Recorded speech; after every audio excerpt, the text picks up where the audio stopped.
Xo'p, xavfli odamni 3 ta belgisi. Bu odatlar agar sizda bo'layotgan bo'lsa, biling siz shunaqa odamlar toifasiga kirasiz. Birinchisi, bunaqa odamlar gap talashayotgan payti nima qilayotgan bo'lsa, qo'llari qaltirashni boshlaydi.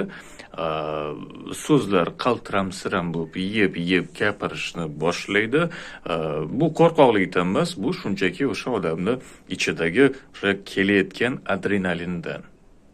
Ikkinchisi, bunaqa odamlar doim xotirjamroq bo'lishga harakat qiladi. Har qanaqa vaziyatda. Chunki agar ularni jahli yetib kelib portlash darajasiga yetayotgan bo'lsa, bular keyin qilgan ishidan afsuslanib qolishi ham mumkin. O'shani hisobidan doim hamma joyda xotirjam bo'lishga va o'sha konflikt holatiga olib bormaslikka harakat qilishadi.